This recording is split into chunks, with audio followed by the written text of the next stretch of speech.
Hey, what's up everybody? Welcome to the Dean Rogers Show. Today we got another episode of Deals with Dean. And today we got a story where a truck driver brought us a deal and we ended up making together a total of $110,000. You're not going to want to miss this story. Let's go.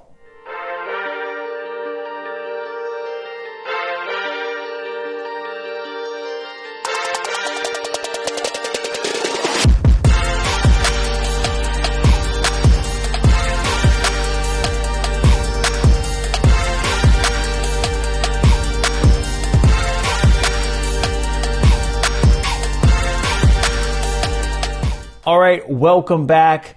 Before we get started, make sure to like and subscribe. It helps out the YouTube algorithm, and we definitely appreciate it.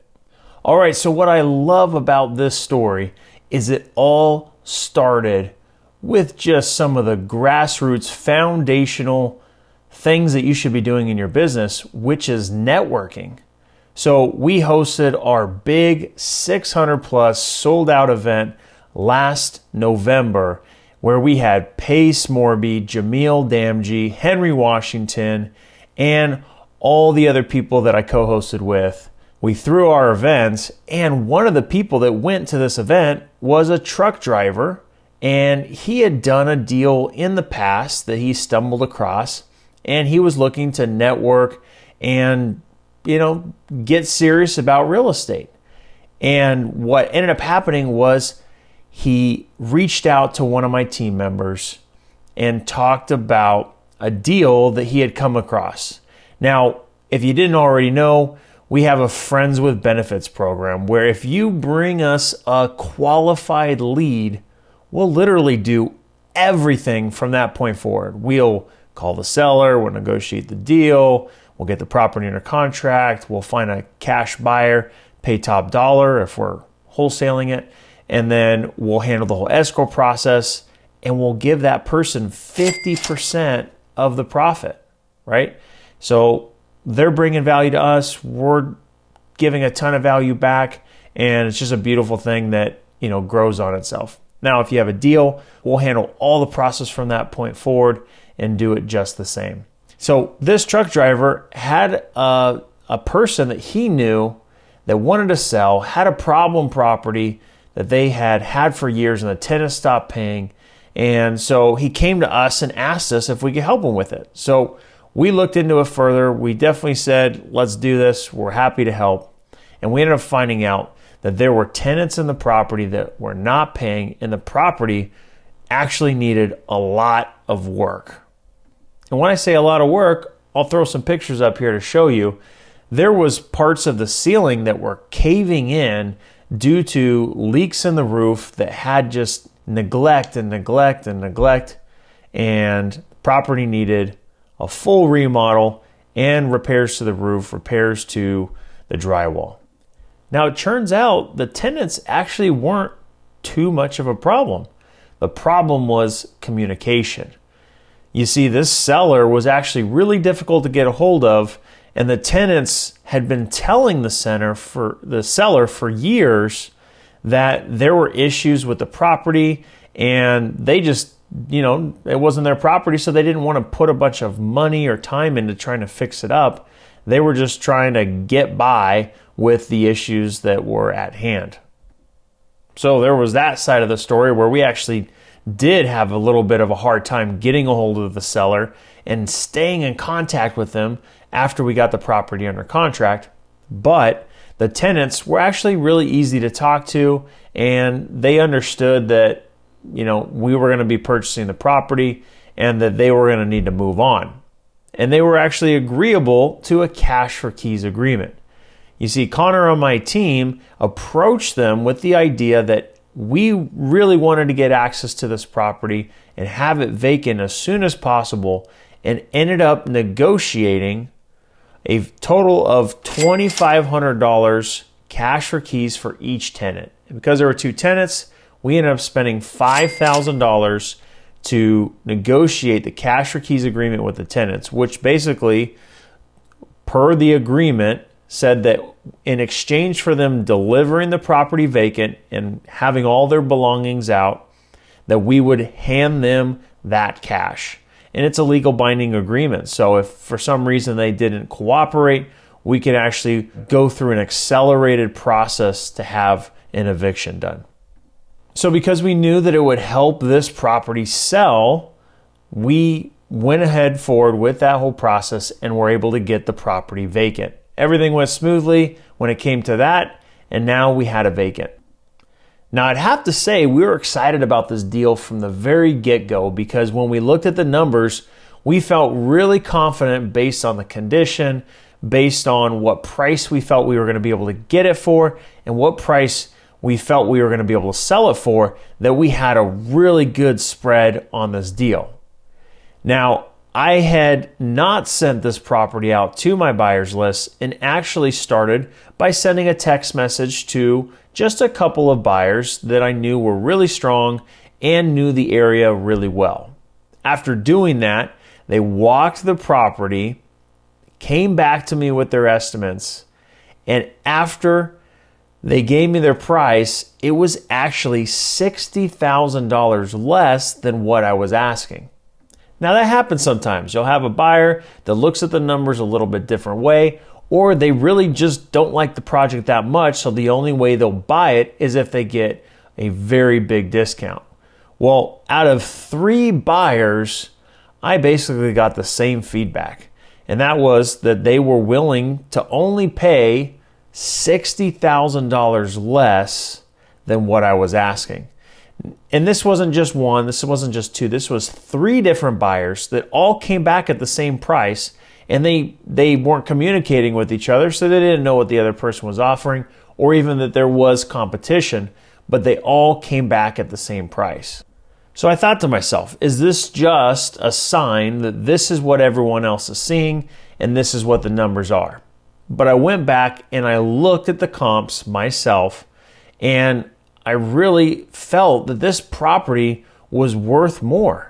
Based on the level of work, based on what other properties it had sold for, I felt confident in the number we were asking.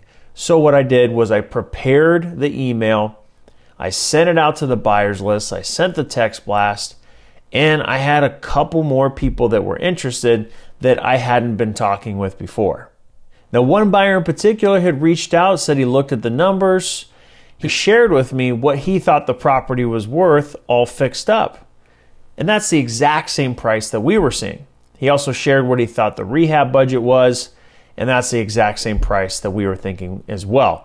So we knew we weren't crazy at that point. Someone else was seeing the same thing that we were. They saw the potential. They saw that the numbers, there was a big spread for them to make really good money on the deal. So at that point, it seemed like this was probably our buyer. Well, he asked if he could walk the property, and I said that was no problem.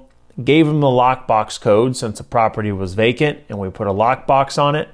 And just before he went, he said he'd let me know what it was like. And I told him that, I had been talking to a couple other people and that I'd talk to him tomorrow, or I'd let him know if another buyer called me before that and wanted to buy it and lock in the deal. Now, when he heard that, I think a little bell went off and realized that there was a chance he could lose out on this deal by waiting another day, right? There had to be some urgency. So he called me back 20 minutes later and said, you know what? I'm actually not going to wait till tomorrow. I want to lock in this deal. The numbers are strong. Let's go ahead and put this deal together. So we get the assignment contract signed. We get it to escrow. He actually uses a hard money lender and a private lender in the second position to help fund the additional costs that he would have needed to come in with to close. And on this deal, we were asking that he could close in a week and a half, and he was able to pull that off. So through all of that, we ended up getting the deal closed after the cash for keys and working to get in contact with the seller and making that happen, and ultimately getting the right buyer after, despite having 3 people tell us basically the same price, $60,000 less than we were asking. we had a buyer step up to the price that we thought was the price that made sense, and we got this deal closed.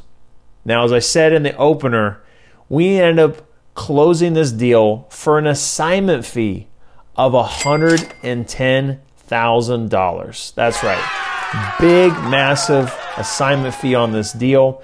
Of course, we got it at a really good price and sold it at a really good price for this investor to come in and make good money as well. Now, after the $5,000 in total for cash for keys, the net on this deal was $105,000, which with our Friends with Benefits program, and we split it 50-50, this truck driver walked away with $52,500. Now, this is what dreams are made of. This truck driver came to our event looking to learn, looking to network, and came to us to help try to solve these problems. Now, this is the advice that I give to everyone that's either starting out or if you're on the other side of the coin in your experience, is to seek out areas, aka people, where you can add value. If you can find people that you can add value to, then that's where the magic happens. This truck driver came to us with a qualified lead, knew was an opportunity, but just didn't know how to figure it out. And that's where we stepped in. We were able to problem solve and take care of things very quickly. And as you can see, even with our own experience, with our resources and our relationships, we had feedback on this deal that we could have potentially sold the property for $60,000 less and missed out on that opportunity. But with persistence, we were able to maximize this deal, not only for ourselves, but that truck driver, and it became an awesome win for all of us involved. So I just love this story because if you can go look for someone to add value to, if you're brand new, go look for that seasoned, experienced investor that you know, like, and trust, and build that relationship, and vice versa. If you're the experienced investor, go seek out other people that you see good in, that you see yourself in when you were getting started out. Someone who's hungry, who's really ready to put in the work and do things the right way. That's where the magic can happen. So this was an incredible story, a super feel good, so much fun to get it to the finish line and have such a big win with someone else. So if you like this story, make sure to like and subscribe. And until next time, peace.